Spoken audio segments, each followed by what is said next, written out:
ba'da amma ba'd.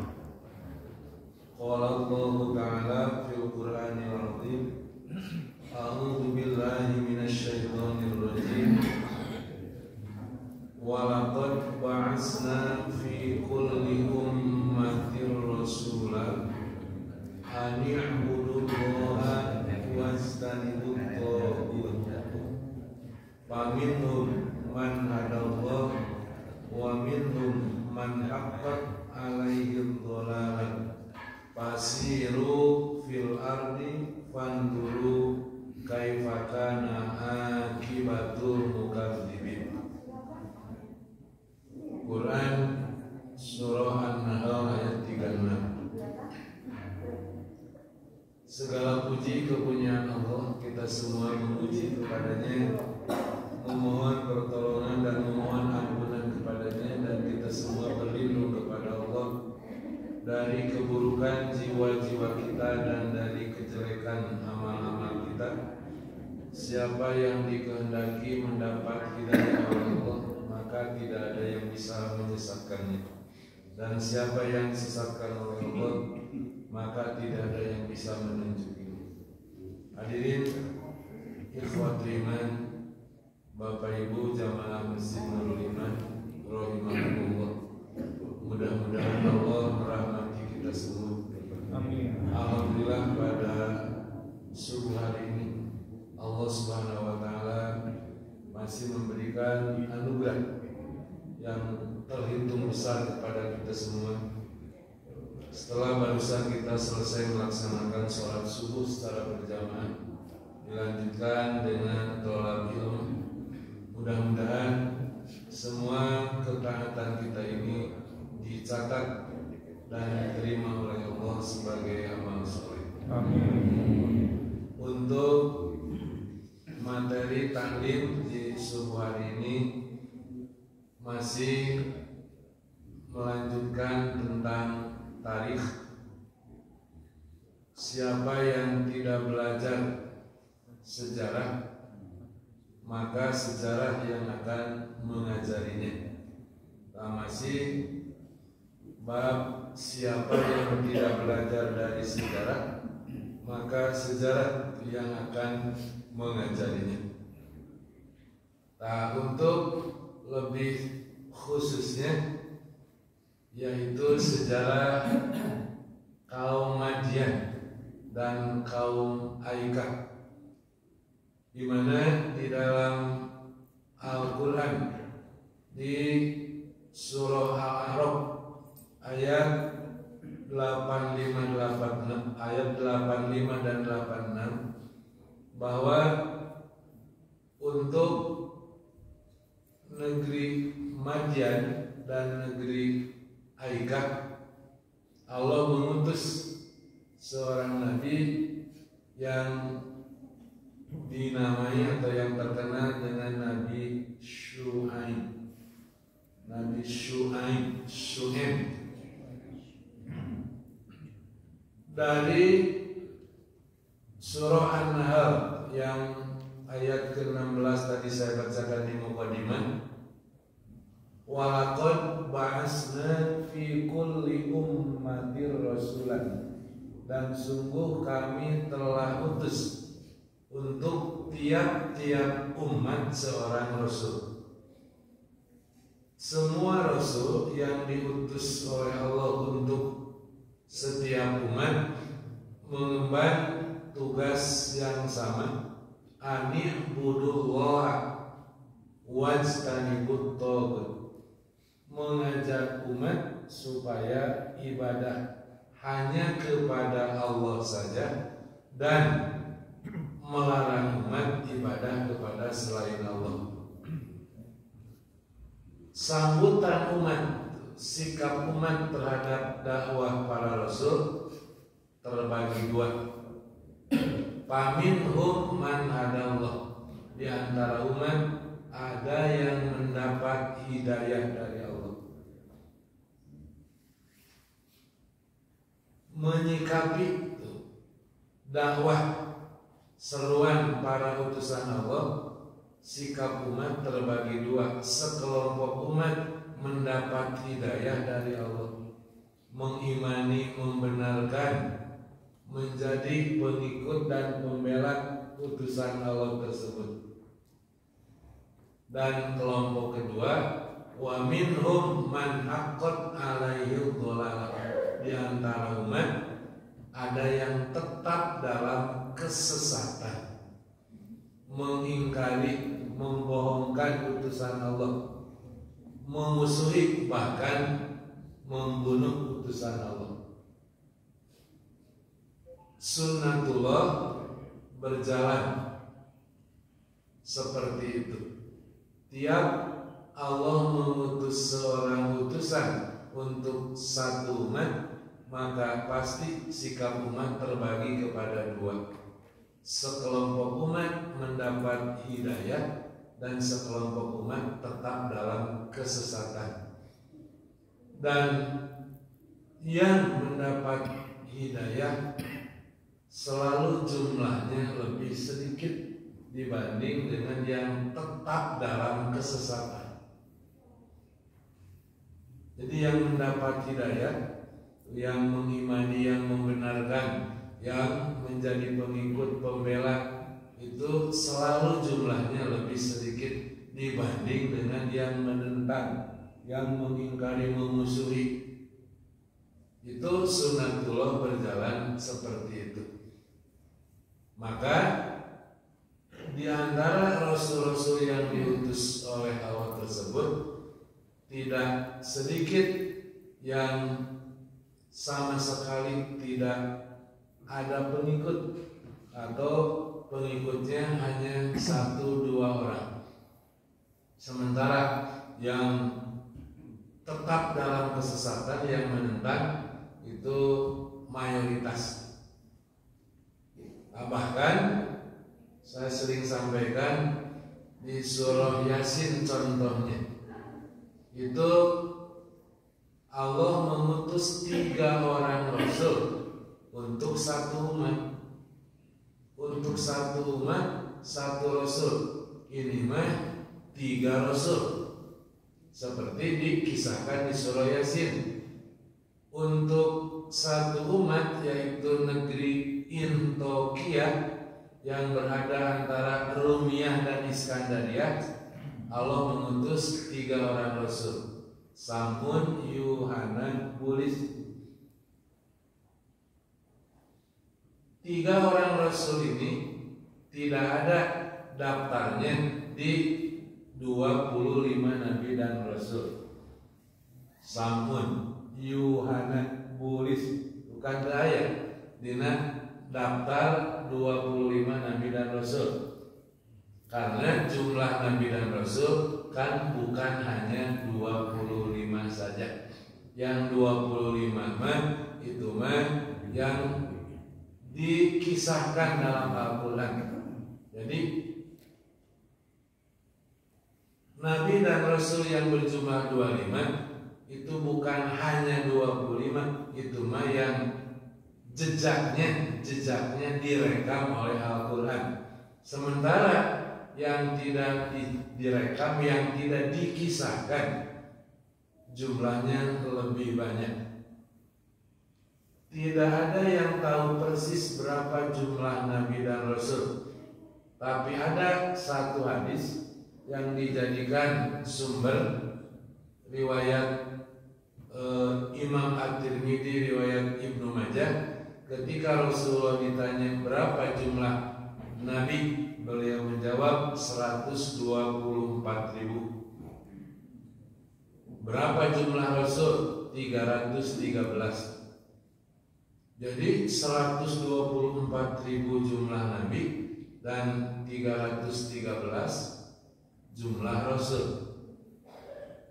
Yang dikisahkan tuh, yang jejaknya direkam di Al-Quran 25. Tuh berapa persen yang tidak dikisahkan?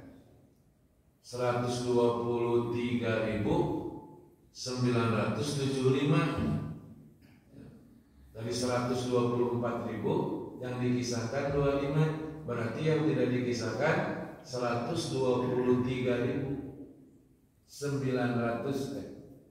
Ya 123.975.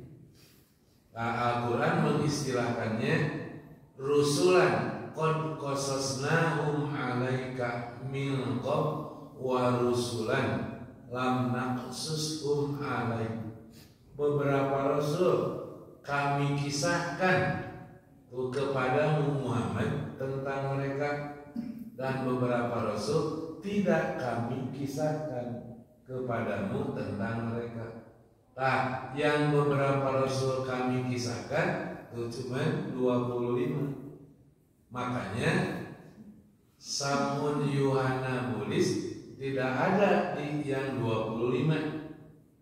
Nah, di surah Yasin di situ diterangkan, tapi tidak secara mantuk, tidak secara tersurat, tapi secara tersirat di kalimat fa'ajjajna bisalisin, maka kami kuatkan dengan 3 orang rasul.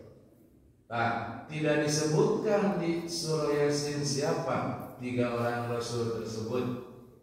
Nah, di tafsir diterangkannya. Jadi tidak secara tersurat, tapi secara tersirat, tidak secara eksplisit. Nah, diterangkan secara tersurat. Wa fa'ajjajna bisalisin, maka kami kuatkan itu dengan 3 orang rasul untuk mendakwahi penduduk Intokiyah yang dirajai oleh Raja Intois. Semua penduduk Intokiyah yang dirajai oleh Raja Intois itu menyembah berhala. Nah, untuk meluruskan akidah orang Intokiyah diutuslah 3 orang rasul, Samun Yuhana Bulis. 3 orang rasul tersebut dibohongkan, bahkan dibunuh. Dari penduduk Intokiyah semuanya menolak, ada seorang yang mengimani. Itu yang diungkapkan di surah Yasin di ayat ke-20. Wa ja'a min aqsal madinati rajulun yas'al, dan datang wajah min aqsal madinati, dari penjuru negeri Intokiyah, rajulun, seseorang yasna yang berlari, dan mengatakan saya beriman kepada 3 orang rasul tersebut. Sanagara yang beriman hanya seorang. Dari satu negeri yang beriman hanya 1 orang kepada rasul tersebut. Itu makanya di surah An-Nahl ayat 36 tadi, sekelompok umat mendapat hidayah dan sekelompok umat tetap dalam kesesatan. Nah, di akhir surat, di surah An-Nahl ayat 36 tersebut, kita disuruh untuk memperhatikan, untuk melihat bagaimana kesudahan hidup orang-orang yang mendustakan utusan-utusan Allah. Bagaimana endingnya orang-orang yang mendustakan Allah, diazab oleh Allah, disiksa oleh Allah. Tak seperti kaum Nabi Syuaib, yaitu Madian dan Aikah. Kalau yang saya baca dari beberapa referensi, Madian itu berada di laut barat Mekah, dekat dengan Tabuk, sekitar 175 kilo dari Tabuk. Sementara Tabuk dari Madinah itu kurang lebih 1000 kilo. Tabuk dalam Sirah Nabawiyah, Tabuk itu sebuah lembah, sebuah nama tempat berupa lembah yang di situ ada situs sejarah, yaitu perang terakhir pasukan Rasulullah yang berjumlah 30.000 melawan pasukan Romawi yang berjumlah 200.000 di Tabuk itu. Nah, perang Tabuk ini merupakan peperangan terakhir dari rangkaian-rangkaian peperangan yang dialami oleh Rasulullah dan para sahabat yang berjumlah 74 kali. Jadi selama beliau periode Madinah, setelah diizinkan perang secara bertahap, diawali dengan perang Badar dan terakhir perang Tabuk. Seluruhnya itu berjumlah 74 kali, dibagi dua, Sariyah dan Ghazwah. Sariyah, peperangan yang komandan perangnya diwakilkan kepada para sahabat. Ghazwah, peperangan yang komandan perangnya langsung dipimpin oleh Rasulullah. Sariyah sebanyak 47, Ghazwah sebanyak 27. Jadi 47 tambah 27, 74. Sariyah yang dipimpin oleh para sahabat, panglimanya. Ghazwah yang dipimpin oleh Rasul. Badar, perang pertama dipimpin langsung oleh Rasul, Ghazwah. Tabuk, perang terakhir dipimpin langsung oleh Rasul, berarti Ghazwah. Nah, perang Tabuk terjadi tahun ke-9 Hijriah, awal setelah tahun ke-8 kota Mekah ditaklukkan. Kemudian Hunain juga ditaklukkan, yaitu kabilah Bani Sakif dan kabilah Sakif yang berada di Taif itu ditaklukkan. Nah, perang Tabuk tidak terjadi perang fisik karena orang-orang Romawi, gabungan Nasrani Romawi yang berjumlah 200.000 itu mereka takut melarikan diri setelah mendengar Rasulullah membawa pasukan 30.000. Nah, ini 200.000 sian dulu 30.000 dengan 200.000 banyak mana, Bu? Oh, baru dah hafal. Banyak 200, tapi kenapa Pak yang 200.000 takut turun 30.000? Mestinya kan yang 30.000 takut oleh yang 200.000. Tapi ini masih mending 30.000 melawan 200.000. Ada sebelum perang Tabuk itu perang Mu'tah. Perang Mu'tah itu terjadinya di lembah Mu'tah di daerah Yordan. Itu mah 3.000 melawan 200.000. Tadi mah 30.000, sekarang mah nol dayakeun hiji di 3.000 melawan 200.000. Yang kalah yang 200.000. Kalau perang Tabuk mah tidak sampai terjadi kontak fisik karena mereka pada kabur dan meninggalkan ghanimah. Kalau perang Mu'tah terjadi perang sengit sampai 12 sahabat Rasul gugur di Mu'tah dan 3 sahabat Rasul yang mulia, 3 panglima itu mati syahid di Yordan di lembah Mu'tah. Zaid bin Harisah, Ja'far bin Abi Thalib dan Abdullah bin Rawah.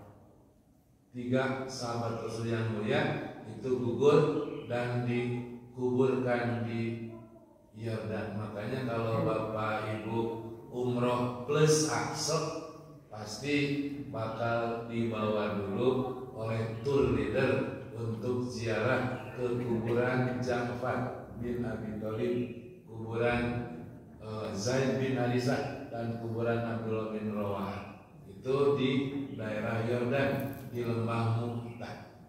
Dan betul tuh, pas kita dibawa jalan-jalan, dibawa ziarah oleh tour leader, tadi daerah sebelah laut barat Mekah. Dekat dengan Tabuk tadi letaknya daerah Madian ini. Oleh tour leader kita juga ditunjukkan, ini daerah Madian. Tapi tidak singgah, cuma ditunjukkan tuh oleh tour leader. Ini Madian, daerah Madian yang di kota Madian diutus yaitu Nabi Syuaib. Nah itu letak kota Madian kurang lebih 175 kilo dari daerah Tabuk, di mana Tabuk itu dari Madinah kurang lebih 1000 kilo. Nah, Nabi Syuaib salah seorang nabi dari yang 25 Nabi Syuaib ada daftarnya Syuaib. Karena Nabi Syuaib termasuk salah seorang nabi Allah yang diutus di Jazirah Arab dari 6 nabi dan rasul: Adam, Hud, Sholih, Syuaib, Ismail, Muhammad. Adam, Hud, Sholih, Syuaib, Ismail, Muhammad. Di Jazirah Arab kan 6 orang nabi dan rasul. Salah seorangnya Nabi Syuaib. Dari 6 itu Adam, Hud, Sholih, Syuaib, Ismail, Muhammad. Karena Nabi Syuaib ditugaskan oleh Allah di negeri Madian dan Aikah untuk meluruskan akidah penduduk Madian dan Aikah yang mereka penduduknya menyembah kepada selain Allah, yaitu kepada pohon Aikah. Pohon Aikah itu pohon-pohon yang ada di daerah Madian. Jadi Aikah itu nama pohon-pohon yang tumbuh di daerah Madian. Jadi yang namanya kemusyrikan kan ada yang disebut berhala, ada yang berupa asnam patung-patung yang dibuat. Nah, ada yang tidak dibuat, tapi seperti pohon-pohon. Nah, pohon-pohon dipertuhankan, dianggap pohon-pohon tersebut memberi keberkahan, bisa menolak mudarat, bisa memberi manfaat. Nah, pohon-pohon tersebut. Nah, itu bentuk menyembah. Jadi yang disebut menyembah itu bukan melakukan suatu ritual tertentu, tapi meyakini sesuatu makhluk Allah mempunyai kekuatan gaib. Makanya istilah Imam Al-Maraghi yang disebut syirik itu, engkau meyakini di antara sekian makhluk Allah memiliki kekuatan gaib di luar kemampuan akal. Jadi engkau meyakini di antara makhluk Allah memiliki kekuatan gaib di luar kemampuan akal. Kalau syiriknya Yahudi menganggap Nabi Uzair anak laki-laki Allah, malaikat anak perempuan Allah. Syiriknya kaum Yahudi. Syiriknya kaum Nasrani, Allah ada 3. Syiriknya kaum Nasrani, Allah ada 3. Syiriknya bangsa Arab menyembah patung. Kemudian berkembang syiriknya kaum muslimin secara umum meyakini di antara makhluk Allah mempunyai kekuatan gaib di luar kemampuan akal. Meyakini di antara makhluk Allah mempunyai kekuatan gaib di luar kemampuan akal. Nah, seperti tadi pohon. Pohon diyakini bisa memberi manfaat, bisa menolak madarat. Makanya penduduk Madyan menyembah pohon hakikat, bukan dalam arti ritual tertentu, tapi meyakini bahwa pohon tersebut mendatangkan, memberikan keberkahan. Ya, di kita banyak variasinya kamusrikan itu. Kamusrikan, lamun ngaliwat katanya kan emen, masih keren disebut. Kudu ngalungkeun rokok, anu mah kudu sabungkus.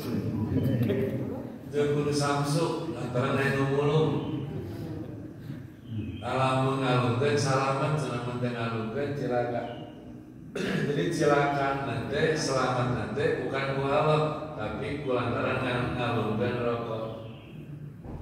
Kalau lewat ka Sumedang Cadas Pangeran, pertama ngalungkeun artos, melemparkan dua. Ini selamatnya itu bukan karena dirububiyah oleh Allah, diselamatkan oleh Allah, tapi karena sesuatu yang dilemparkan. Kan masih keyakinan seperti itu masih ada. Padi tumbuh bagus itu karena Dewi Fortuna, Dewi Sri. Nah, apa Dewi Sri? Dewa Fortuna, Dewi Sri. Makanya masih banyak tuh yang mempersembahkan sesuatu untuk Dewi Sri, untuk Dewa Fortuna. Para nelayan ketika mencari ikan dikasih wae ikan nyungguh ka laut. Nah, disuguh laut tumpeng di awur-awur, tumpeng mah dibagikeun anu butuheun.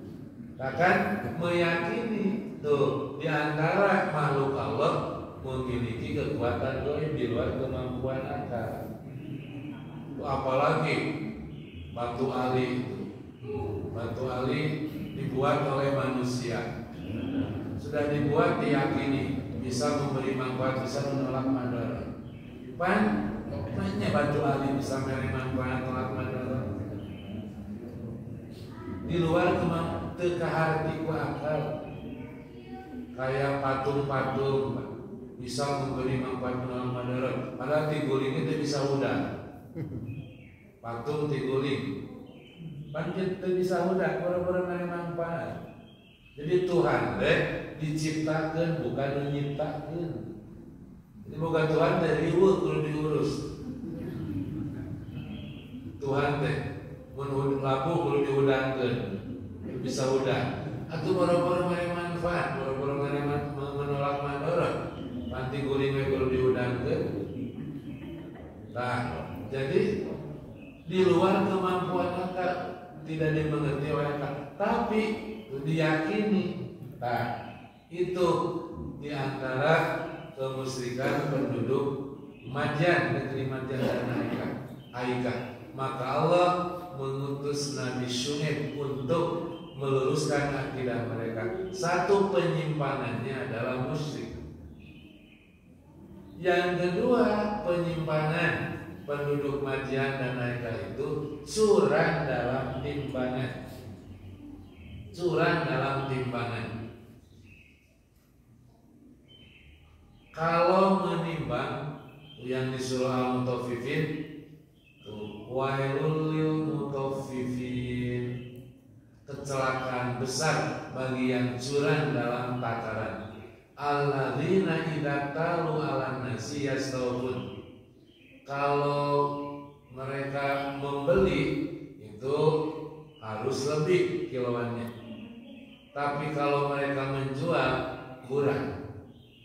Nah, itu punten ya, pegawaian orang pasar. Pegawaian orang pasar. Makanya kalau ke pasar harus berlindung, sebab di pasar mah tempat kejelekan. Makanya Rasulullah ngajarkan kalau ke pasar jangan orang paling pertama, ke pasar mah harus paling terakhir. Datang paling akhir, pulang paling awal ke pasar mah.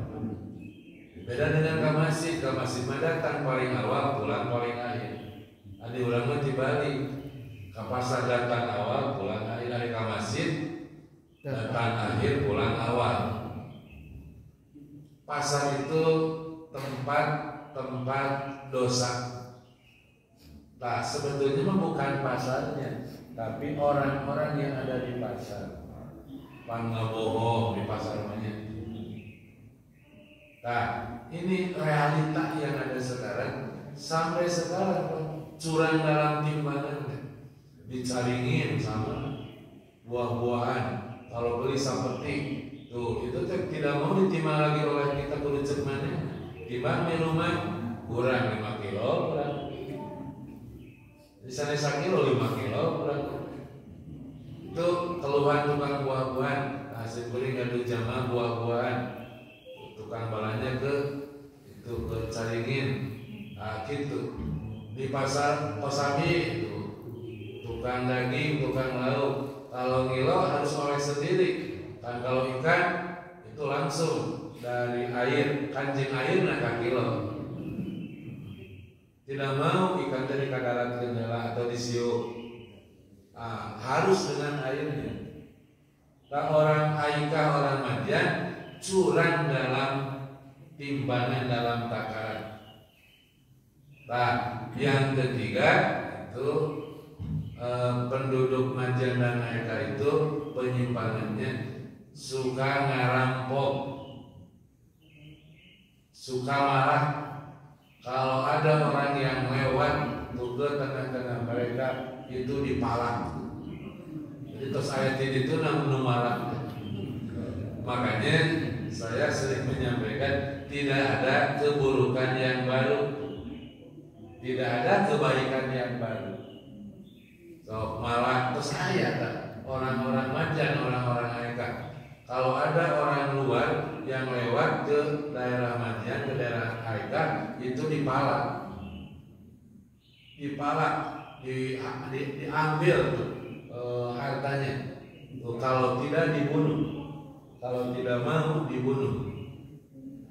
Jadi 3 dari beberapa dari Al-Quran atau sumber Quran, maka pelanggaran orang-orang Aikah dan Madian itu 3.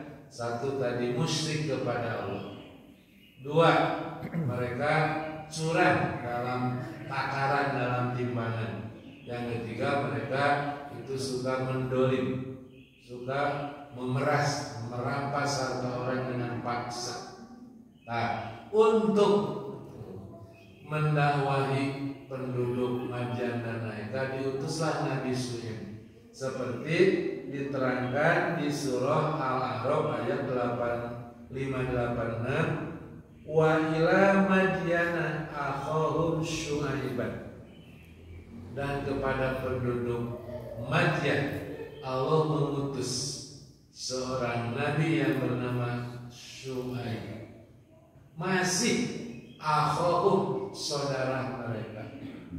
Disengaja oleh Allah diutus Nabi Shu'aib. Nabi Shu'aib itu orang Madian, bukan orang luar, bukan orang asing, tapi mereka sudah kenal ke Nabi Shu'aib, kenal keturunannya, tapi tetap mereka itu menolak, mengingkari, tidak mengimani, bahkan memperolok-olokkan, mengejek, dan ujung-ujungnya mereka mengusir Nabi Shu'aib dan menantang Nabi Shu'aib untuk menurunkan adab. Nah, maka ada 3 adab, ada 3 adab yang oleh Allah turunkan kepada penduduk Madian dan Aikah. 1 ar-razbatu, gempa. Jadi gempa bumi. Tuh, gempa bumi sanes ayana di bagara kita saya. Gempa bumi. Nah, kenapa mereka oleh Allah diadab dengan gempa bumi, digoncangkan bumi? Karena mereka suka menggoncangkan keyakinan manusia. Tiap ada orang yang beriman kepada Nabi Shu'aib, oleh orang Madian itu digoncangkan keyakinannya, disuruh untuk kembali ke agama nenek moyang, diteror sampai kepada disiksa. Jadi digoncangkan untuk keyakinan manusia oleh Allah, digoncangkan penduduk Madian. Kenapa diadab dengan digoncangkan, digempakan? Karena mereka suka menggempakan keyakinan manusia, menggoncangkan keyakinan manusia. Itu yang kedua, Allah mengadab mereka dengan suara yang menggelegar, dengan as-sayqah, suara yang menggelegar, karena mereka suka membentak-bentak kepada Nabi Sulaim. Jadi tersopan mereka kepada Nabi Sulaim itu berani menghadik, membentak-bentak. Maka Allah mengutus suara yang menggelegar yang merupakan adab bagi mereka. Nah, yang ketiga, mereka diadab oleh cuaca yang sangat panas sehingga rumah tidak bisa dipakai berteduh selama 3 hari 3 malam. Allah mengadab mereka dengan cuaca yang sangat panas. Berada di rumah anggar panas, tos diurungkeun ka AC anggar panas, sakitu tos di AC anggar panas, sehingga mereka di luar panas, di dalam panas, di rumah tidak bisa dipakai berteduh. Maka Allah mengutus awan. Mereka sangat senang, seolah-olah awan itu merupakan kanyanan dari Allah. Maka mereka berduyun-duyun, berdesak-desakan, bernaung di atas di bawah awan. Nah, sedang mereka semuanya berkumpul berdesak-desakan di bawah awan, tak oleh Allah mereka dibinasakan. Padahal awan itu awan yang mengandung api. Mereka dibinasakan. Mereka mati bergelimpangan seperti kaum Samud. Jadi 3 adab Allah ke penduduk Madian dan Aikah. Tadi di surah An-Nahl ayat 36, panduru kaifakana akibatul mukadzibin. Coba lihat, perhatikan bagaimana akhir hidup orang-orang yang mendustakan Rasul. Mereka akhir hidupnya diadab oleh Allah. Karena umat nabi-nabi sebelum Nabi Muhammad bakal ada nabi lagi, binasakan, ada umat baru, ada nabi baru. Sementara umat Nabi Muhammad karena nabinya nabi terakhir dan umatnya terakhir, maka tidak dibinasakan semuanya. Tidak dibinasakan semuanya. Kalau ada tuh umat Nabi Muhammad yang membangkang, yang membohongkan, yang mengingkari. Tapi bakal ada yang oleh Allah itu diadab untuk jadi pelajaran bagi yang lainnya. Untuk jadi pelajaran bagi yang lainnya. Nah, dan saya pernah menyampaikan di kita juga di Lagetan, di Dieng, pernah ada satu kampung yang dikubur oleh Allah karena penduduknya yaitu musyrik kepada Allah. Mereka bukan berterima kasih atas tanah yang subur yang dianugerahkan oleh Allah. Kalau orang lain nanam kentang itu tidak panen, kalau di Lagetan, di Dieng itu panen dan bagus. Sampai hari ini kentang Dieng itu kentang nomor 1-nya Kosekda. Kalau dicaringin, sebenarnya zaman dicaringin. Kalau ada kentang dari Garut, dari Ciwidey, dari Pangalengan, dari Lembang, datang dari Dieng, maka hancur kentang yang dari Lembang, dari Ciwidey, dari Garut, hancur harganya. Itu yang dari Dieng. Nah, Allah menganugerahkan kekayaan alam. berupa tanah yang subur. Hidup di kampung tapi balengan, tapi bukan disyukuri. Mereka tiap akhir pekan katanya pesta sek, undang penari-penari dari kota penari bugil berujung kepada pesta sek zina. Para sesepuh-sesepuh yang ada di situ sudah mengingatkan para ajengan, para ustaz, mengingatkan mereka, menegur mereka, tapi mereka cuek bebek. Hari-hari seperti kaum-kaum dulu. Akhirnya satu malam Allah menurunkan hujan yang deras sejak awal malam dan menyebabkan penduduk sekampung itu tidak ada yang berani keluar, takut untuk keluar, derasnya hujan. Dan di akhir malam ada suara menggelegar. Pas pagi hari kampung tersebut sudah lenyap.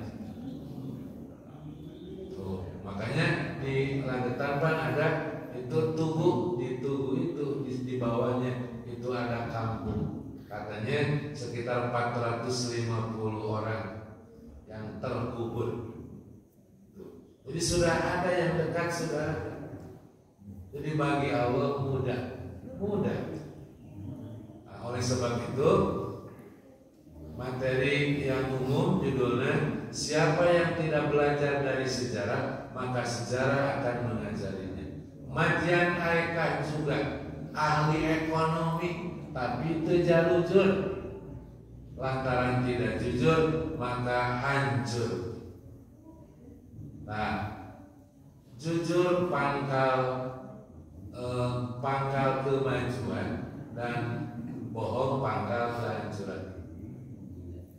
Jadi jujur ini, kejujuran ini, oleh sebab itu oleh Rasulullah dimotivasi. Pedagang yang jujur itu jaminannya surga. Pedagang yang jujur. Curang dalam timbangan, dalam takaran itu jangan dianggap sepele. Itu teh bakal berakibat menyengsarakan, mendolim, dosa besar. Kan curang dalam timbangan, tidak benar dalam timbangan, itu orang pasar misalnya tiap hari nakal kurang, tiap hari timbang kurang. Itu hasil dari kasab yang haram. Lamun teu curang sampai sebutkan. Lamun teu curang sebutkan itu. Jadi itu barokah hartanya. Kemudian keluarganya, anak istrinya dikasih makan dari yang tidak halal tersebut. Jelas itu. Setiap daging yang tumbuh dari yang haram neraka bagiannya. Makanya diancam dengan wailun lil mutaffifin. Neraka wel, kecelakaan besar bagi orang yang curang dalam timbangan. Madian dan Aika ahli ekonomi yang hancur karena tidak jujur. Akhirnya Allah negeri Madian dan Aika dihancurkan karena mereka dolim, tidak jujur dalam menakar, dalam menimbang. Tapi senarina ini kan terina naon ku Allah saluran di parasar teh ayeuna terina naon pangke mah bakal naon nanti wailun bakal mendapat kecelakaan besar ketika mereka menimbang. Dan katanya ayat 2 timbangan teh, timbangan untuk membeli dan timbangan untuk menjual. Untuk membeli yang ini, untuk menjual yang ini. Jadi punya timbangan sendiri yang saluran. Kalau yang tidak curang, kiloan silakan mau dikilo lagi. Nah, oleh Rasulullah dimotivasi pedagang yang jujur itu jaminannya surga. Makanya ada buku judulnya Sudah Untung Masuk Surga Lagi. Sudah untung masuk surga lagi. Tak ketika berdagang sudah untung ditambah jaminannya surga ketika jujur. Makanya para pedagang tidak cukup dengan zakat, nanti harus ditambah dengan sedekah. Dosa bohong tidak bersih dengan zakat, bersihnya dengan sedekah. Jadi tukang dagang kedah seueur sedekah. Sebab bohong suka terselipkan. Teu diajak tapi terselipkan, tapi sering. Misalnya menawarkan barang sekian, ada yang nawar, oh maaf belum bisa modalnya juga, harga belinya juga belum nyampe, padahal sudah belum bisa terbiasa pemesan lagi awis terdesak itu, belinya juga lebih dari itu, padahal tidak mesti begitu. Mana berani segitu, maka tidak, maka silakan cari yang lain. Tapi karena pembeli ingin membeli barangnya, maka disisipkanlah bohong. Oh dinulai itu mau ayah sok kider sepasar baru, padahal seueur. Kider mau ayah di batu dunia abdi unggul barang itu. Berbagai cara kebohongan tidak cukup dengan zakat. Misalnya harus dengan sedekah. Yang tukang dagang harus banyak sedekah untuk membersihkan dosa bohong. Kalau tidak dihancurkan di sini, di akhirat mah pasti maka dibinasakan. Wailun lil mutaffifin alladzina idza qalu 'alan nasi yasrafun wa idza qalu awajanuhum yusirun. Dan kalau Allah menghendaki, sekarang pun ketika di pasar-pasar para pedagang sudah tidak pada jujur, maka bagi Allah mudah untuk menahan hujan, bumi untuk menahan tumbuh. Jadi hujan tidak turun, bumi juga kering. Bagi Allah mudah. Nah, makanya belajar dari sejarah, jangan sejarah yang mengajari. Banyak yang curang juga oleh Allah dibiarkan itu di sini. Jangan berbangga hati, jangan pede karena dibiarkan. Di sini disakali bersiksana di akhirat. Tah eta Bapak Ibu bangsa gitu. Ibrohnya bagi kita dari kaum Madian, dari negeri Madian, kaum Aika tadi, yang pokoknya poin-poin pokoknya penduduk Madian, penduduk Aika itu dua kaum, dua negeri yang sekaligus diutus nabinya seorang, Nabi Shu'aib. Karena Madian dengan Aika berdekatan. Pelanggaran penduduk Madian dan Aika yaitu musyrik yang pokok, musyrik. Yang kedua, mereka itu curang dalam timbangan. Yang ketiga, mereka itu dolim, suka memeras, suka memalak, suka membegal, merampok, dan tidak sungkan-sungkan mereka membunuh orang-orang yang menolak untuk menyerahkan hartanya. Maka Allah pun menurunkan adab di surah An-Nahl tadi, kaifa kana akibatul mukadzibin, mereka dibinasakan. Kemudian di surah Ar-Rum ayat 42, kebanyakan mereka itu musyrik. Ketika satu penduduk yang musyriknya itu mayoritas, tidak menutup kemungkinan Allah menurunkan adab, menurunkan siksa. Nah, Allah menghadap kaum Madian karena tadi mereka musyrik, curang dalam timbangan, dan mereka suka merampok, memalak, dan yang lain-lainnya. Tiga pelanggaran besar yang dilakukan oleh penduduk Madian dan Aika, yang pokok adalah musyrik. Maka Allah menurunkan 3 adab: gempa, kemudian suara yang menggelegar yang menyebabkan mereka mati, dan awan yang mengandung api yang membinasakan mereka. Maka sebelum ditutup ada yang mau disaringkan dulu. Ini Ustaz, terkait tadi kan kita itu langsung ke pasarnya. Pasar apa itu real timbangan. Sekarang kan suatu lembaga lah sekarang itu lambangnya timbangan. Tapi kaitan kan semuanya ada hak dan kewajiban.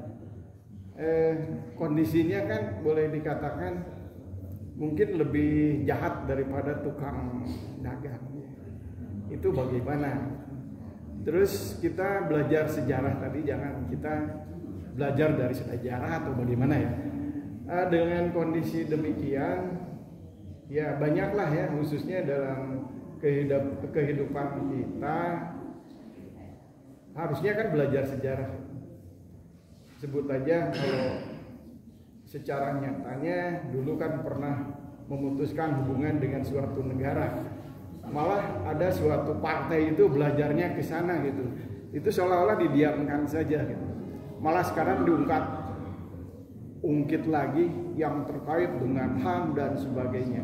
Bagaimana sifat kita untuk sikap kita untuk kondisi seperti itu. Khususnya orang muslim lah boleh dikatakan sekarang ini orang muslim ini terzolimi lah gitu dengan kondisi ini. Ya. Bagaimana? Para pedagang curang tidak hadir, apalagi para penegak hukum, apalagi itu makan imbasnya lebih gede imbasnya. Makanya itu mah ada hadis bahwa kodi itu ada dua, yang ada tiga, yang dua orang sudah di pintu neraka, yang satu orang di pintu surga. Jadi kodi, jadi hakim, jadi penegak hukum, dua orang sudah ada di pintu neraka, satu orang di pintu surga. Jadi lebih banyak di neraka, di surganya ada, di nerakanya lebih banyak. Maka oleh Rasul sudah diramalkan seperti itu. Makanya Rasulullah kalau ada yang datang minta diputuskan hukuman, beliau mengultimatum, aku akan memutuskan hukuman dan memenangkan perkara di antara kalian berdua. Siapa di antara kalian berdua yang lebih hebat argumentasinya, maka perkara akan dimenangkan. Tapi ingat, dalam kemenangan tersebut kalau ada orang lain terdolimi, maka putusanku ini belum final di akhirat nanti. Makanya di kita suka ada anekdot, di dunia mah tidak ada keadilan, yang ada pengadilan. Keadilan mah nanti di akhirat.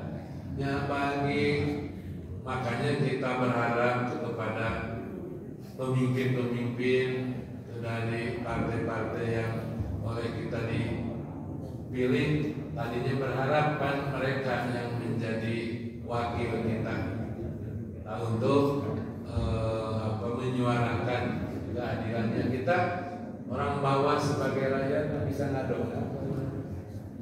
Satu biasa demo palingnya, demo maliran yang pokok maka Allah dalam hadis ketika keadaan sudah seperti ini, laksanakan tugas kalian dan minta hak kalian kepada Allah.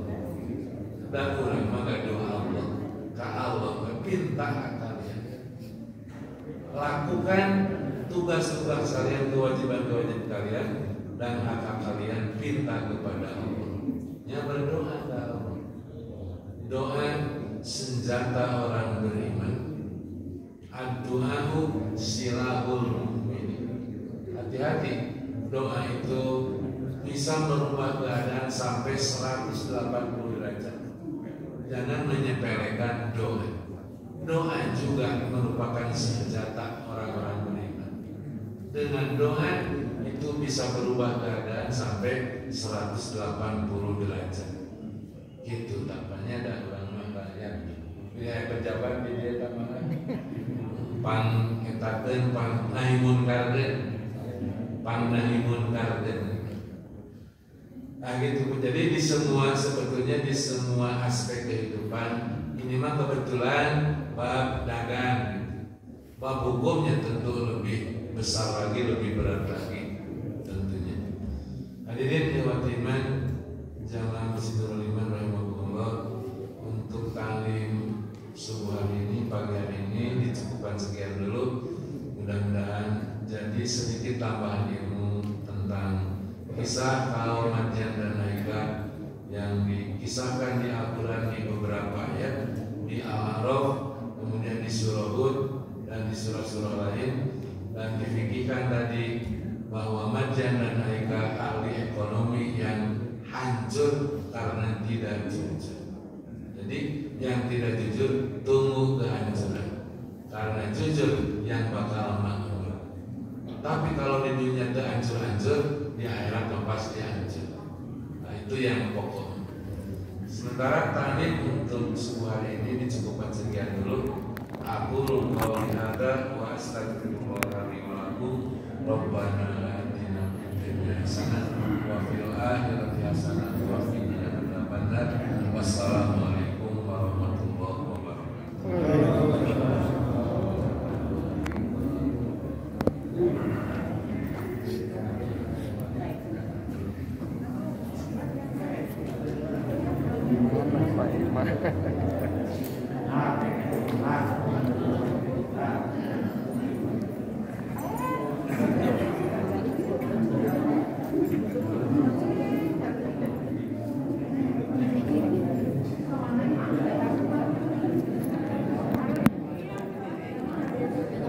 Ya, itulah tadi pengajian tarikh pada hari Ahad tanggal 22 Januari 2023. Semoga bermanfaat bagi kita dan memberikan barokah bagi kita semuanya. Di masjid dilaksanakan di Masjid Nurul Iman RW 09 Kelurahan Antapani Bitul, Kecamatan Antapani, Kota Bandung.